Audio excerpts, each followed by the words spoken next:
Welcome to the Psychology World podcast. I'm Connor Whiteley, bringing you psychology news, articles, and other interesting psychology-related articles. Where I can find the podcast notes and more interesting psychology-related things, and you can get your free 8 psychology book box set at connorwhiteley.net. Now let's get on to the show. Hello everyone, and welcome to episode 41 of the Psychology World podcast with me, Connor Whiteley. And today's episode is on reading people and reading facial expressions.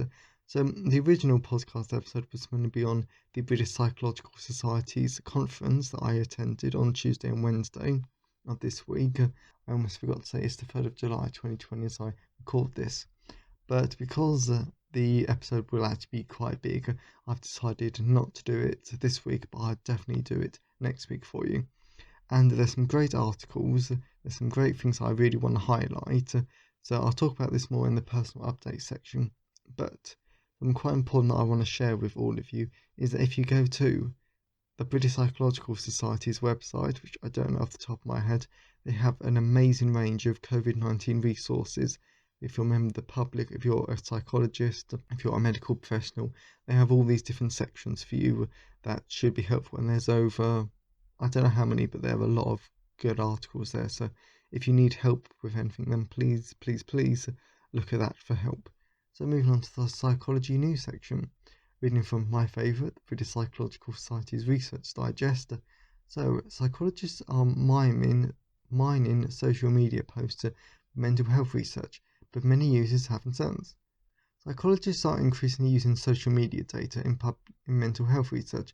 Platforms like Twitter provide massive public, in air quotes data sets, which researchers hope will offer important insights into mental health and help in the creation of tools for identifying individuals at risk of developing mental health problems.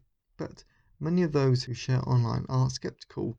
They worry about issues of privacy and consent, disagreeing that their posts should automatically be available to researchers, and some users are simply unaware that their data could be used in such a way.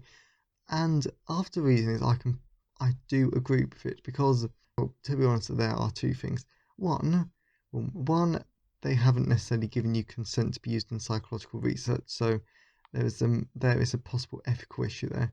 But my thing is that, well, you're going to get a very skewed data set, because you are only going to get a certain type of people who decide to post about their mental health problems on the internet. As not everyone, including myself, if I was having a mental health problem, if I was having a bad day or anything, I would not share it on social media. And yes, you could say that because I only use social media for my psychology brand and my Books for Writers brand, so I would have to act, so I use social media in a professional capacity. But even if I wasn't, I truly doubt I would use it. I would use any sort of social media for that sort of context. So I sort of feel like I'm rambling here, but I think even if you use social media data, then you will get a very skewed result. Another one is, we're not very good at identifying illness from sounds of cough or sneezes. I don't know why you would, to be honest. At the moment, most of us are on red alert when it comes to the sound of illness, with the sniffling in the supermarket or coughing behind us in a queue cause of significant alarm. And while we might like to think that we're able to have a difference between someone clearing their throat and someone who is genuinely unwell, new research suggests that we're less good at identifying threats than we think. And I completely agree. I would not know the difference between someone being ill and clearing their throat. So because I think the only thing that I'd be able to tell is if I looked behind, saw them, and I don't know, they looked well or something. I don't know, but to be honest, that research is actually quite interesting. So that's some of the latest research in psychology.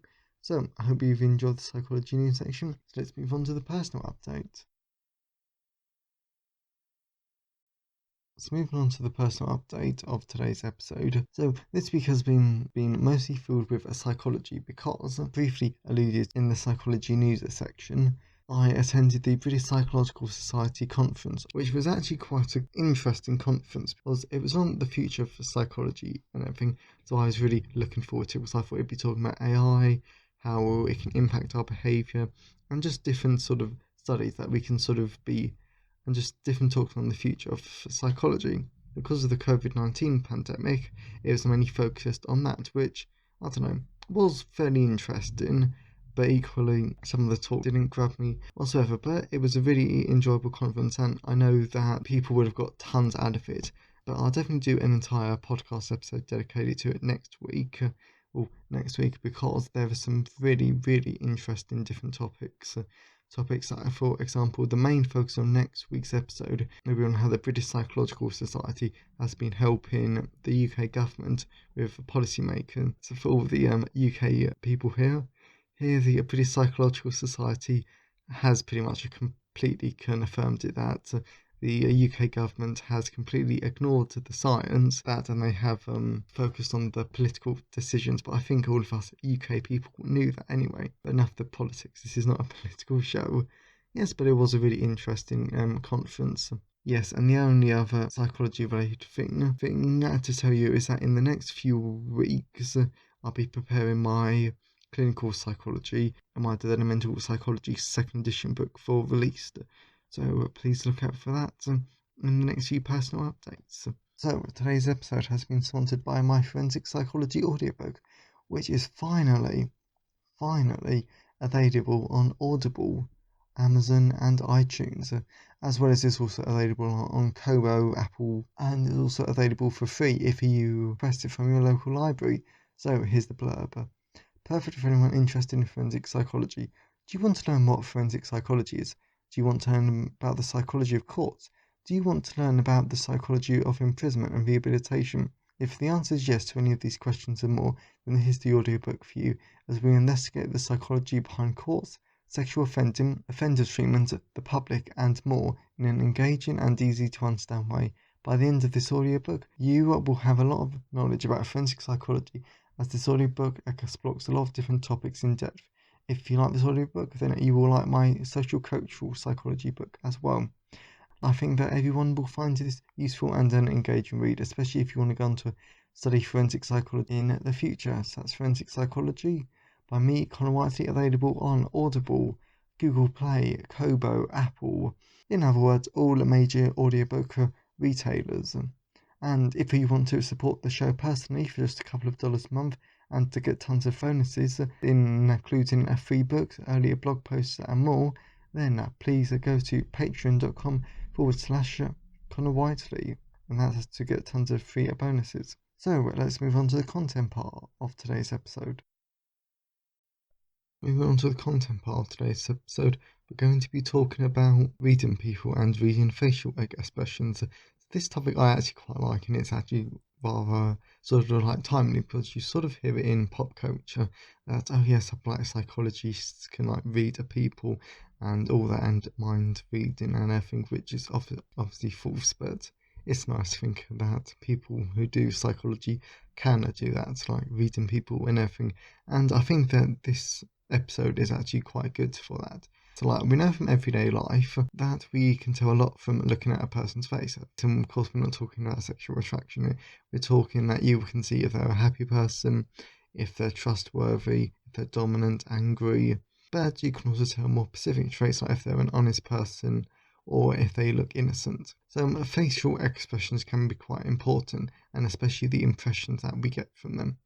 But it actually turns out there are quite a lot of different ways about how we see, about how we decode these facial expressions, impressions, which I think is an awful combination of words, to be honest.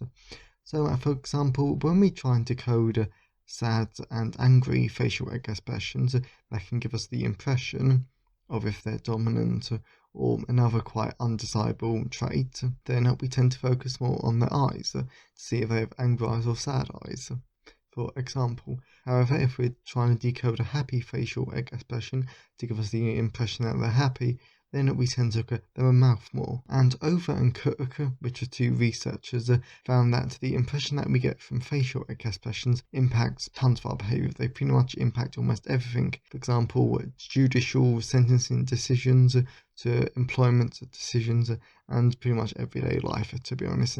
And something that I quite like is that it actually shows us who we want to be friends with, because if somebody has a face that looks a bit melancholy or depressed, then unfortunately we might not decide, at least subconsciously, that we don't want to be friends with this person. Equally, if we come across someone who looks dominant and quite aggressive, then chances are we might not choose to want to be friends with them, because who wants a dominant friend in their group necessarily? But of course, there are tons of other characteristics and factors that play into that. But something else that I really like about this Over and Cook study, you can find the references at connorwhiteley.net/blog, is that, well, children as young as 3 can actually determine if someone is strong or nice by looking at their face. But then this, I think, is really interesting. Children as young as 7 months old prefer trustworthy faces, so even a 7-month-old can actually infer stuff from facial expressions.